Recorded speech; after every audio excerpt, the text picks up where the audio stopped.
Evelyn's voice trembled as the leaked audio played back in the dead silence of her dimly lit living room.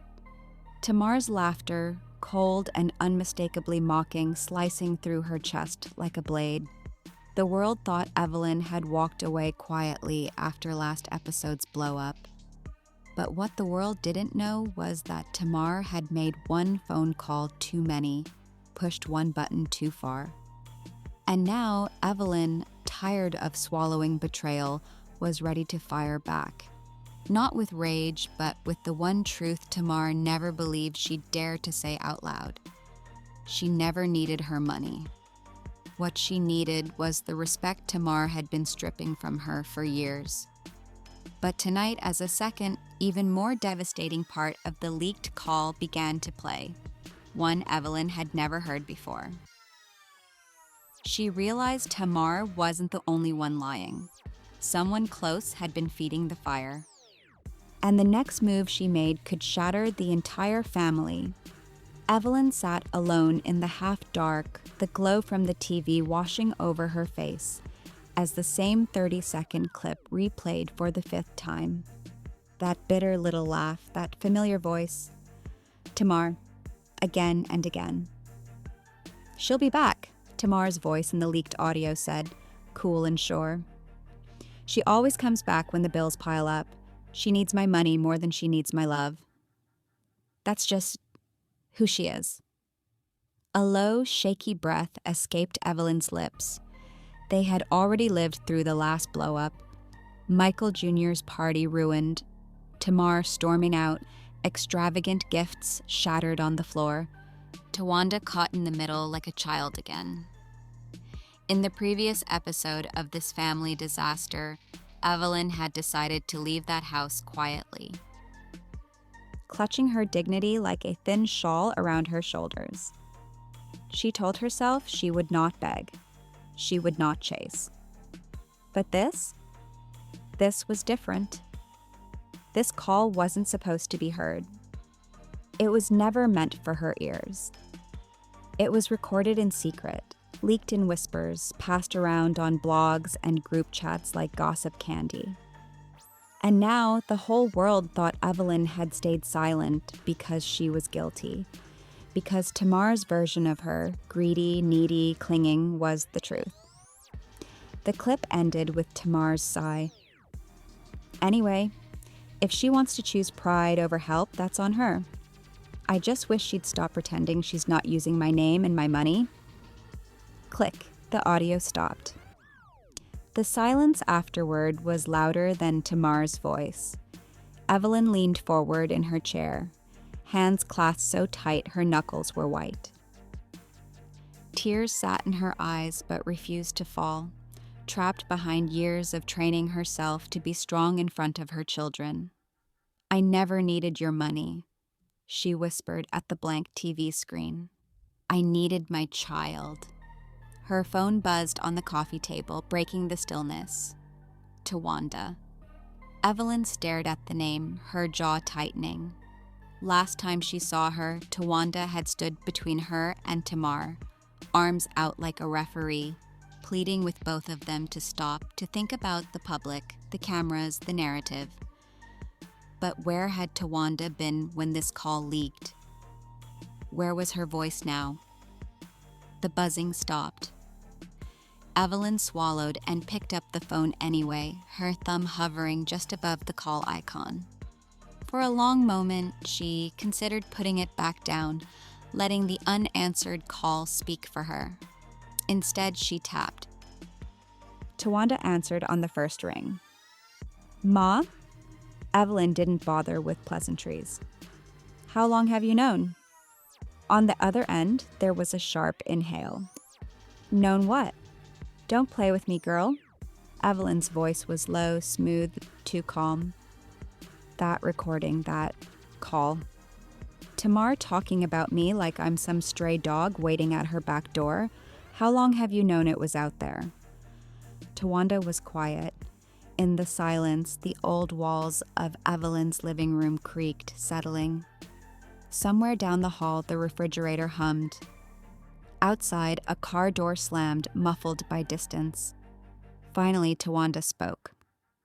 I just heard it today, Ma. Evelyn closed her eyes. She wanted to believe her. She wanted to lay her head in her daughter's lap like she used to, when life was simpler and pain didn't come with hashtags and comment sections.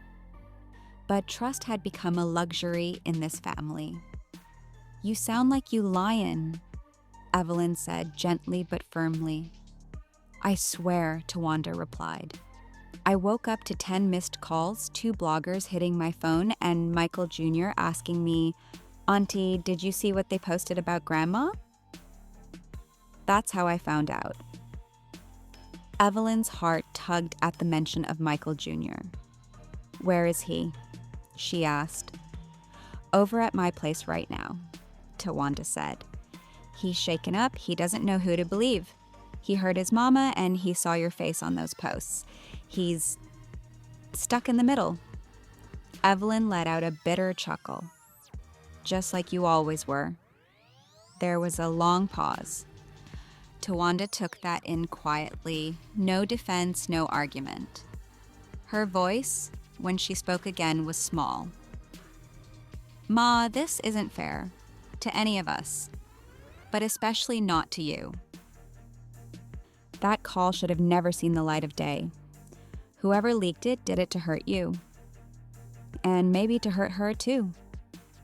Whoever leaked it knew exactly what they were doing, Evelyn said. They wanted a show, they got it. She reached for the remote and turned the TV off. The room sank into a softer darkness. I'm done being the quiet character in somebody else's script, she murmured. I'm not just the mama in Tamar's storyline, not no more. What are you going to do? Towanda asked. Evelyn's jaw set. I'm going to say what I should have said a long time ago. And I'm not going to say it in no kitchen, no hallway, no dressing room. I'm going to say it where everyone can hear me, like she did.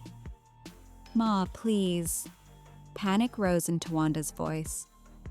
Please don't take this to the blogs. Don't go on live, you know how this goes. It'll eat all of us alive. I didn't say I was going to the blogs, Evelyn replied. I said I was going to speak. First, I'm going to speak to my children. Then whoever else needs to hear it. Towanda hesitated. She's already defensive. She's saying the call was edited. She's saying you used her for years. You walking into this head on, it could blow up worse. Evelyn smiled to herself, though there was no joy in it. Baby, this family been exploding for years. The only difference now is somebody hit record.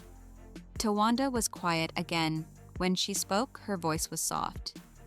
Come to my house tomorrow night. Just family. No cameras, no outsiders. You, me, Tamar, Michael Jr. If we're going to bleed, let it be in private for once. Evelyn let her head tip back against the chair. She stared at the ceiling, at the cracks she knew by heart. Tomorrow night?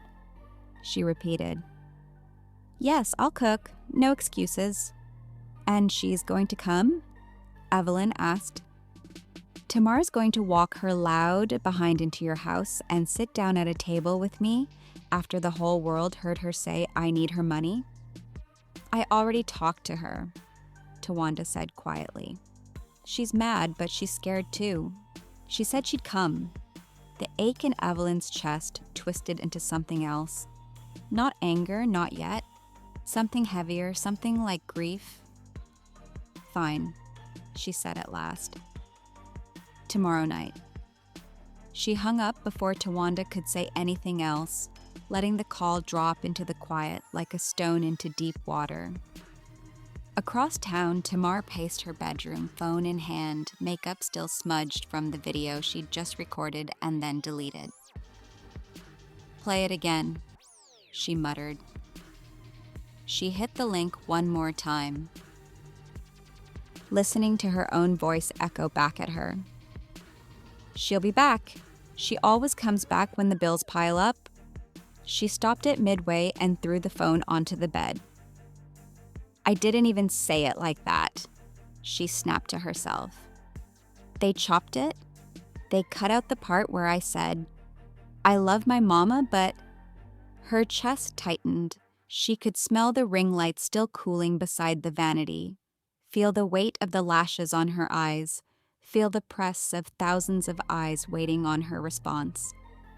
A soft knock came at the door. "Tamar?" Michael Jr.'s voice was small, almost like when he was a boy. "Can I come in?" She swallowed and swiped at her eyes quickly. "Yeah, baby, come on."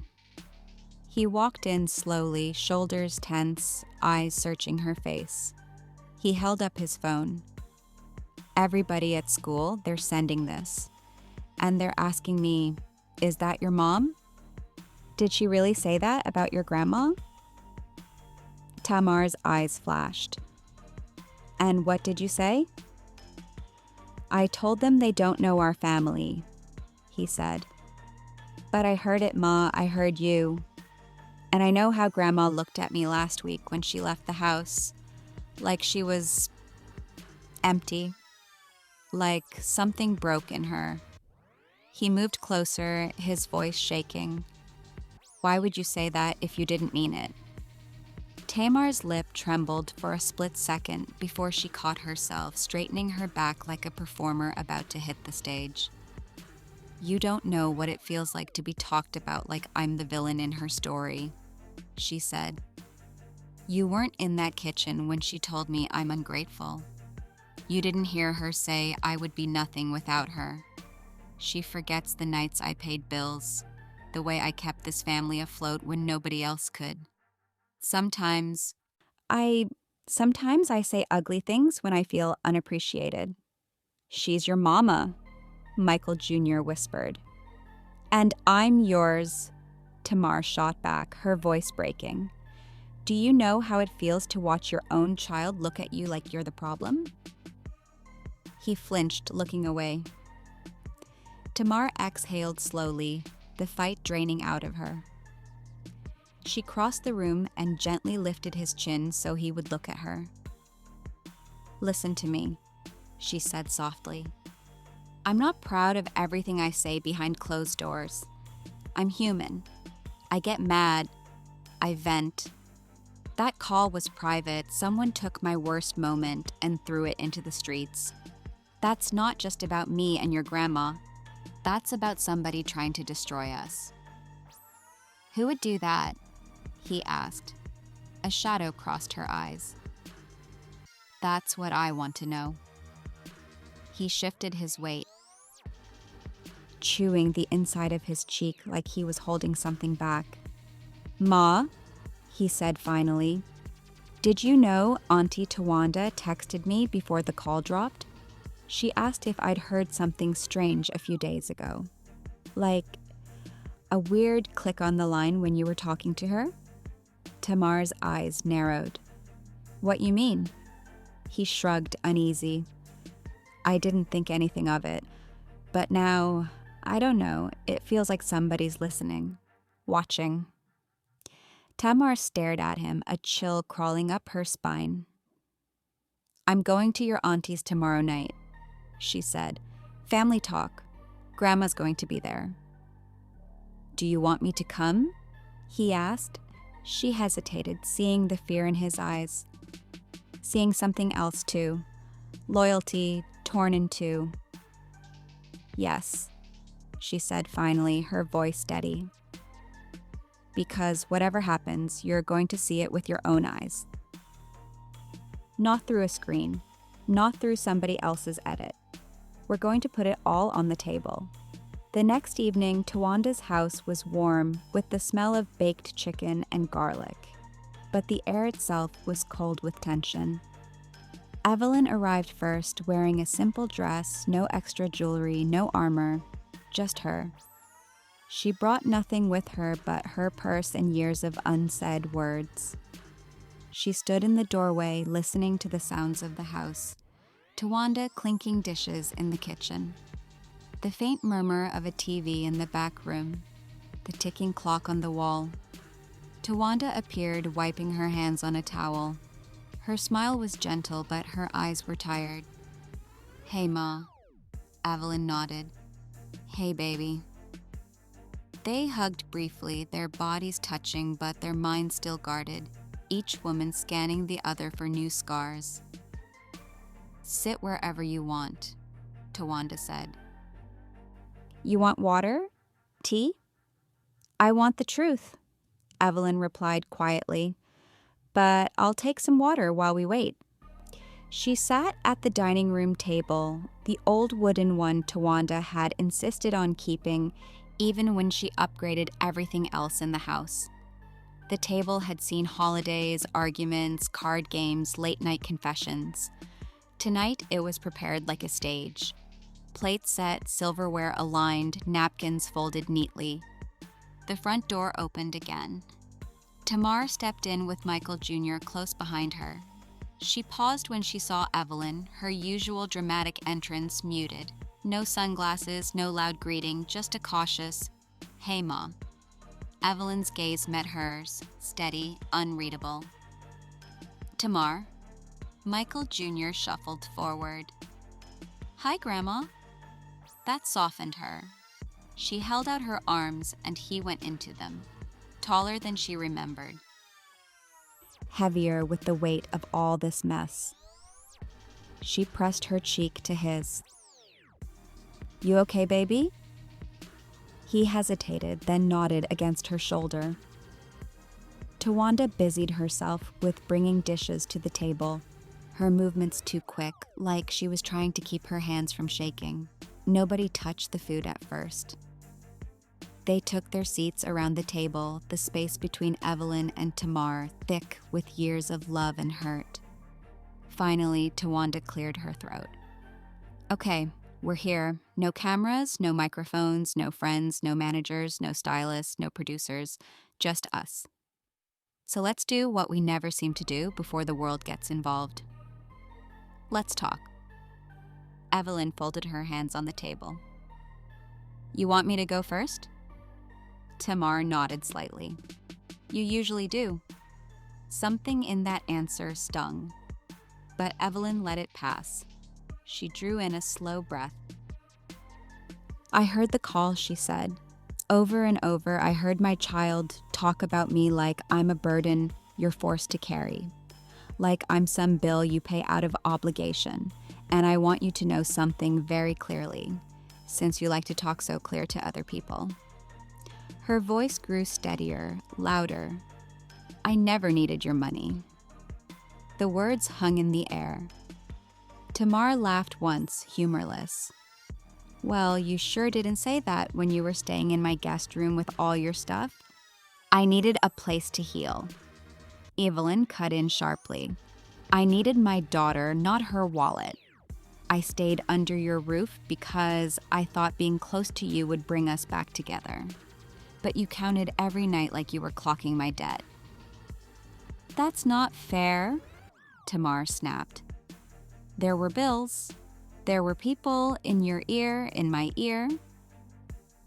Don't make it sound like you were just this little helpless woman on my couch and I was the big bad wolf. Oh, I was never helpless, Evelyn said, eyes blazing. I worked, I hustled, I took care of you before you had a dime with your name on it. I scrubbed floors, I did hair, I sold whatever I had to sell to keep food in your mouth. I prayed over you when you were sleeping. I begged God to make you more than what we were born into. When you made it, I praised him. Not because my life got easier, but because I thought you wouldn't have to break the way I did. Her voice cracked just a little. But somewhere along the way, you started acting like the only thing I ever wanted from you was the same thing I gave you. Sacrifice. Money. And now the whole world thinks I'm just some greedy mama leaning on her famous child. Tamar swallowed hard, blinking fast. I said those things in a moment, she said. I was mad. You had just called me ungrateful on the phone. You told me I forgot where I came from. You did, Evelyn whispered. Did I? Tamar shot back, her voice rising. Because every time I tried to set a boundary, you throw, I raised you, in my face. Every time I say no, suddenly I'm this selfish, evil daughter. You don't see the pressure I'm under. Being the one everybody calls when something goes wrong. Being the bank, the savior, the one with the spotlight. You say you never needed my money, but every time I pull back, it feels like I'm choosing myself over my own mother, and that guilt is heavy. Michael Jr. shifted in his chair, eyes darting between them. Towanda watched silently, tears gathering unnoticed. "Can I say something?" she asked softly. "No," both women said at the same time. They managed a small, strained laugh at that, and for a brief moment, the tension cracked. But it didn't break. Evelyn looked at Tamar, really looked at her, the tiredness under the makeup, the tightness in her jaw. "I am not your enemy," she said quietly. "I am your mother. And I am allowed to tell you when you hurt me. That phone call, hearing you say I'm using you, it felt like you ripped the last piece of us that was still sacred." "Someone recorded me without my consent," Tamar replied. "They took something I said in anger and made it into a weapon. Against you. Against me. That's the real enemy here." "Who?" Evelyn demanded. "Who was on that call? Who else was there?" Tamar hesitated. "It was me and a friend." "A friend with a good signal and a long memory," Evelyn said dryly. Michael Jr. cleared his throat. "Grandma. The clip I saw, I heard another voice. On the leak, just for a second, before they cut it. A man's voice. Sounded like he was in the room, not on the phone." Everyone turned to look at him. "A man?" Evelyn repeated. Tamar's mind raced. Dressing room. That night. The argument. The vent session. The door that hadn't fully clicked shut. The stylist who left early. The manager who came in late. And the one person who always walked in and out without anyone noticing. Towanda's phone buzzed on the table. She glanced down at it, frowning. "That's weird." "What?" Tamar asked sharply. "It's a text," Towanda said, her face draining of color as she read. "From an unknown number." Evelyn's heart dropped. "What does it say?" Slowly, Towanda read aloud. "If you think that was bad, wait until they hear what she said about you, Towanda. Clip 2 coming soon." The room spun for a moment. "What?" Tamar whispered. Towanda clicked the attached file with trembling fingers. A second audio clip began to play. This time, it wasn't Tamar. It was Evelyn's voice. "I love Towanda, but she's weak," the recording said. "She follows behind Tamar like a little puppy, scared to lose access to her money, her lifestyle. They all do. If Tamar lost it all tomorrow, half these people would disappear. Watch. You'll see." Evelyn's mouth fell open. "I never," she began, but her own voice kept playing. "I'll use her name while it lasts." The recording continued coldly. "All of them do. Why shouldn't I? After everything I gave her." The clip cut off abruptly. Silence. Towanda stared at her mother, hurt radiating from her face like heat. "You said you never needed her money?" "I don't talk like that," Evelyn said, shaking her head, horror creeping up her spine. "That's not me. That's not. It's twisted. It's cut up. But it's your voice?"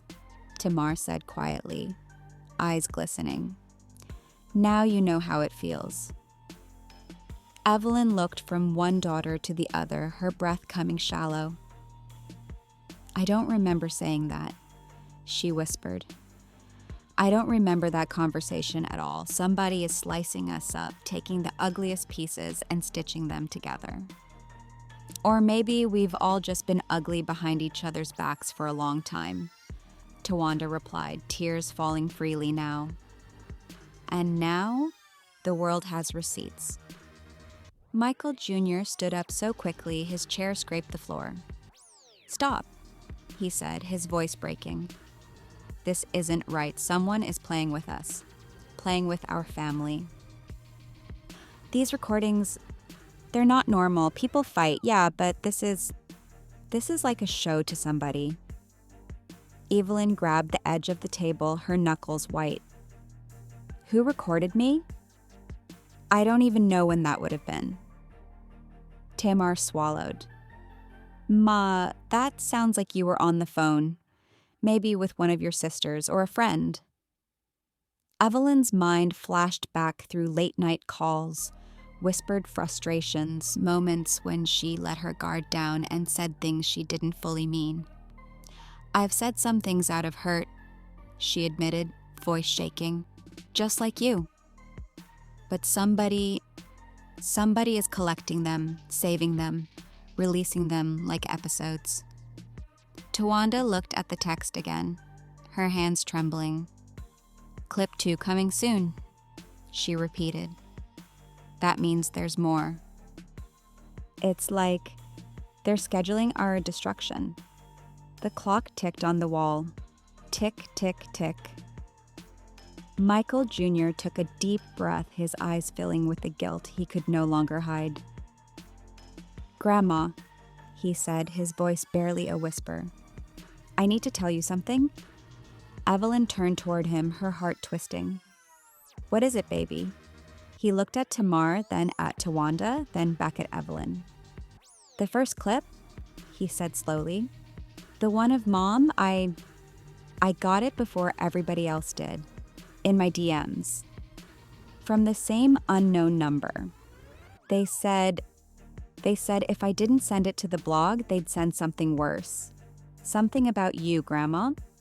They said you were going to look like the liar if I didn't let the truth out about Mom first." Evelyn's blood ran cold. "You're the one who leaked it?" Tamar whispered, devastation washing over her face. "I didn't want to," he cried. "I swear I didn't. I tried to ignore it, but they kept texting. They said they had clips of you all. Auntie Towanda, Grandma, you. They said this was going to come out one way or another. I thought if the first one came from me, I could control how bad it got. I could warn y'all. I thought I could protect us." Tamar pushed back from the table, knocking her chair over. "Protect us?" she choked out. "You put your own mother on blast to protect us?" "I'm sorry," he sobbed. "I thought if people saw you, being real, venting, they'd understand. I didn't know they'd cut it. I didn't know they'd make you look like you hate Grandma." Evelyn stared at him, stunned. Her sweet boy. Their bridge, their hope. Tawanda's phone buzzed again. Another text. She didn't want to look, but her hand moved on its own. She opened the message. This time there were no words, just another audio file. She tapped it with a shaking finger. A new voice came through the speaker. Calm, cold, male. "Evelyn, you know how this business works," the man said. "Controversy sells. Your name, Tamar's name, the whole family. People eat it up. Let me handle the narrative. You want your truth out there? You let me record. You speak from the heart. I'll decide what to release and when. Trust me, we'll make sure they see exactly what you want them to see." Evelyn's eyes widened. She knew that voice. So did Tamar. So did Towanda. Even Michael Jr. recognized the smooth tone, the practiced assurance. It was a voice that had been around for years. A voice they had all trusted at one point. A voice that had booked gigs, negotiated deals, stood in the wings while their family bled on stage. Tamar's hand flew to her mouth. "Oh my God." Evelyn whispered the name, her lips barely moving as realization dawned and horror flooded her chest. The recording continued. "Don't worry," the man said smoothly. "If I ever use something that might make you look a little bad, I'll balance it out with something that makes her look bad too. Gets people talking. That's how you stay relevant. That's how you win." The clip ended abruptly. The room was deathly quiet. Outside, a car drove by, its headlights flickering across the window like distant lightning. Inside, a family sat frozen, their world tilting. The man whose voice they had all just heard was not a stranger. He was tied to them, to their brand, to their business, to their pain. Evelyn's heart pounded in her chest. "He's been recording us," she whispered.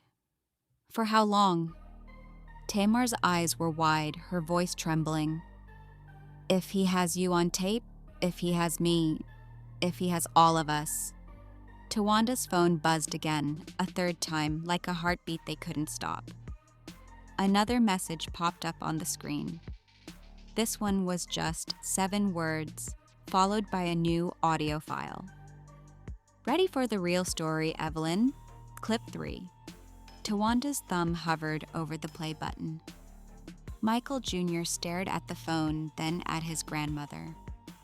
"Don't," he said hoarsely. "Please, not yet." Evelyn looked at each of them, her fractured daughters, her shaken grandson, and felt the crossroads rising beneath their feet. Once that clip played, there would be no turning back. With a trembling hand, she reached out toward the phone, then stopped, her fingers hovering a breath away. Her eyes lifted slowly, meeting Tamar's across the table. "Before we press play," she said softly, "I need to know something. No cameras, no edits, no managers, just you." Her voice broke on the last word. "Do you believe I only ever needed your money?" Tamar's lips parted, tears spilling over at last. Around them, the phone buzzed one more time, insistently. The unknown sender, waiting. The man behind the voice, watching. The third clip, sitting there, ready to detonate everything they thought they knew. Tamar opened her mouth to answer, but the screen lit up again with a new notification. This time, it wasn't just a text. It was a public alert from one of the biggest gossip sites in the country. Exclusive, the headline read. "Leaked audio exposes who's really behind. The Braxton family. Meltdown, clip 3, going live in 5 minutes."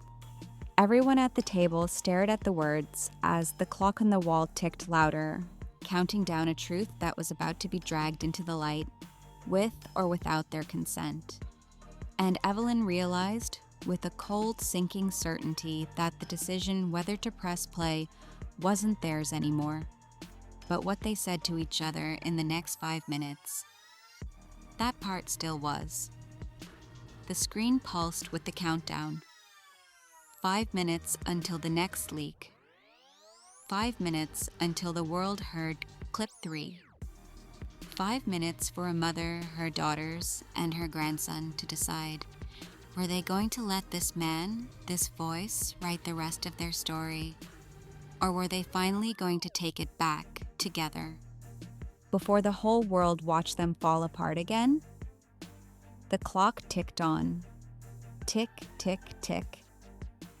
And the episode faded out on Evelyn's trembling hand, still hovering over Towanda's phone, her eyes locked with Tamar's, as both women stood at the edge of a choice that could either heal them or break them forever. Call to action. If you were sitting at that table with Evelyn, Tamar, Towanda, and Michael Jr., what would you tell them to do in those 5 minutes before clip 3 drops? Would you press play, or would you walk away and face the world on your own terms? I want to hear from you. If you felt that sting in your chest when Evelyn whispered, "I never needed your money," or when Tamar realized her own son leaked the first clip out of fear, then you know this isn't just their story. It's every mother who feels misunderstood, every daughter who feels used, and every family that's let outsiders turn private pain into public entertainment. Share your thoughts in the comments. Whose side are you on right now? Evelyn's, Tamar's, Towanda's, or Michael Jr.'s? Or do you think they're all victims of someone else's game? Do you believe the man behind those recordings deserves to be exposed publicly? Or should the family handle him in the background first? Make sure you like this episode if it pulled you in and subscribe so you don't miss the next part of this drama. Because clip 3 is about to change everything. Turn on your notifications so when the truth finally comes out about who's been recording, who agreed to what, and what was said off camera. You're right here with us when it happens. And if you've ever had a private family moment turned into gossip, share your story below. You never know who might need to hear that they're not alone.